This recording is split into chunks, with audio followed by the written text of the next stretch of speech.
mindset. Mind otak, set settingan, susunan. Jadi di sini memang sudah disetting. Ini laki-laki, ini perempuan, di sini letak kamera, di sini letak pembawa acara, di sini letak Pak Ketua, di sini penceramah. Ini settingan. Nah, ada settingan itu yang rusak dan settingan itu berada di kepala kita. Maka disebut dia dengan mindset. Mind otak, set settingan, susunan otaknya itu salah. Kalau bahasa orang di pasaran, kenapa dia begitu? Melintang otaknya, sungsang otaknya. Mohon maaf, mungkin kasar, tapi memang begitulah yang terjadi. Mind, otak, set, settingan, susunannya. Ada juga yang mengartikan mindset ini lain. Mind, otak, set, setan. Mindset, otak, setan. Kalau bicara dengan dia yang baik-baik 5 menit pertama aja, masuk ke 6, setan udah mulai bekerja. Na'udzubillah. Jadi mindset itu orang sudah mengkotakkan, menempatkan Abdul Somad sebagai ustadz terkenal. Ini meniru bahasa Pak Ketua tadi, katanya bukan kaleng-kaleng. Jadi karena dia ustadz terkenal, tampil di TV, sudah begitu di mindset jamaah, maka kalau mengundang dia, yang pertama mesti ditanya honornya berapa. Yang kedua, hotel bintang. Yang ketiga, tiket pesawat dia mesti yang bisnis. Yang keempat, mesti itu dan ini. Begitulah sudah mindset di kepala mereka. Sementara mindset yang ada di kepala saya, bahwa saya tamat dari Al-Azhar Mesir. Ketika dulu kami belajar di Mesir, waktu itu sedang krisis. Dolar melambung 20.000 waktu itu. Anak Indonesia mau dipulangkan. Ada orang Mesir baik namanya Muhandis Abdus Salam, peternak ayam yang memberikan bantuan 300 pon sebulan. Lalu kami berkumpullah berjumpa dengan dia. Kami tanya, Muhandis Abdus Salam, kamu banyak sekali menolong kami. Apalah yang kau inginkan dari kami? Apa kata Muhandis Abdus Salam? Tak usah kalian doakan saya. Pulang kalian ke Indonesia, sebarkan Islam ini. Itulah yang ada di mindset kepala saya. Jadi kalau orang tidak paham, dia tanya, ngapain Ustadz masuk ke suku Talang Mama, suku Akit, suku Laut, Anak Dalam, suku Kubu, suku Kubu kemarin saya baru pulang, Kubu dengan Anak Dalam. Kemudian sebelumnya suku Laut, suku Talang Mama, Talang Perigi, Talang Jerinjing, masuk semua. Karena mindset bahwa saya mesti menyampaikan ini. Karena kalau tidak saya akan ditanya di hadapan Allah Subhanahu wa ta'ala. Ini pentingnya mindset kita. Karena kalau salah ini luar biasa. Sebagai ustadz, kalau saya posisikan diri saya mesti dilayani orang. Nanti kalau lambat menjemput, marah. Kalau tidak dikasih tiket bisnis, marah. Kalau tidak nanti diletakkan di hotel bintang 5, marah. Karena sudah menempatkan diri. Kalau bahasa orang Melayu, itu mempertinggi tempat jatuh. Jadi ustadz bagaimana membentuk dalam kepala ustadz? Ini tak bisa, karena tak ada alat scan-nya. Maka saya ceritakan. Saya memposisikan diri sebagai pelayan agama. Pelayan Tuhan. Menyebarkan agama Allah.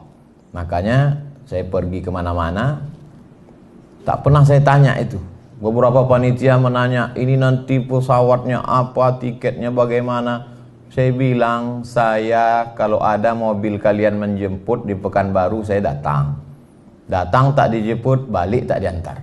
Tapi saya bukan jelangkung. Jadi begitulah menurut saya pentingnya mindset ini. Karena kalau sudah kita posisikan diri kita salah berpikir akan membuat salah bicara. Salah bicara akan membuat salah bertindak. Itu sudah sepaket yang 3 itu. Kenapa dia salah bertindak? Karena salah bicara. Kenapa salah bicara? Karena salah berpikir. Kalau Bapak Ibu memposisikan diri mesti dilayani orang, sulit. Tapi kalau sampai pada level sudah kami ini lulus sebagai PNS untuk melayani, maka saya yakin dan percaya predikat tertinggi WBBM itu secepatnya diperoleh insyaallah. Karena ujungnya melayani. Melayani. WBBM itu ujungnya melayani. Untuk saat ini M-nya itu baru sebatas merah aja dulu. Dasi merah dan jilbab merah. Tapi lama-lama nanti insya Allah sampai pada melayani umat. Ambil contoh simpel tentang lulus menjadi pegawai negeri sipil. Yang satu menganggap lulusnya dia sebagai PNS itu adalah amanah, tanggung jawab. Kalau dia pegawai Pemprov, salah dia sekali, berarti dia akan dihisap di akhirat, dituntut oleh 6,7 juta penduduk Riau. Kalau dia pegawai Kota Pekanbaru, salah dia, berarti amal dia akan diambil, dihisap, dihitung oleh penduduk Pekanbaru 1,2 juta orang. Itu kalau pikiran dia sebagai pelayan. Tapi kalau dia menganggap lulus ini adalah sebagai hadiah, maka setelah hadiah inilah kesempatan untuk mengambil keuntungan, maka sesungguhnya sudah salah berpikir. Efek dari salah berpikir akan salah bicara, efek dari salah berpikir akan salah bertindak. Jadi memang mindset ini betul-betul diluruskan, dan itulah yang selalu diulang-ulang dalam khutbah Jumat, dalam tausiah, bahwa kita ini adalah hamba Allah. Bukan hamba harta, bukan hamba kuasa, bukan hamba apa-apa, tapi kita memang betul-betul memposisikan diri ini adalah sebagai amanah yang diberikan Allah Subhanahu wa taala. Kalau ada dua anak lajang mau meminang anak gadis, cantik jelita, rupawan, bangsawan, berdarah biru. Ketika fit and proper test ditanya, kamu bisnis Pak, kamu PNS. Kira-kira ibu sebagai ibu yang melahirkan anak gadis tadi, milih PNS atau yang tak PNS? Diam tuh dalam hadisnya as-sukutu alamatur ridho. Diam tanda setuju. Orang akan milih PNS. Karena PNS ada jaminan. PNS ada kesejahteraan. PNS ada masa depan. Jadi menjadi PNS satu sisi adalah hadiah prestasi, tapi di sisi lain juga adalah tanggung jawab di hadapan Allah SWT.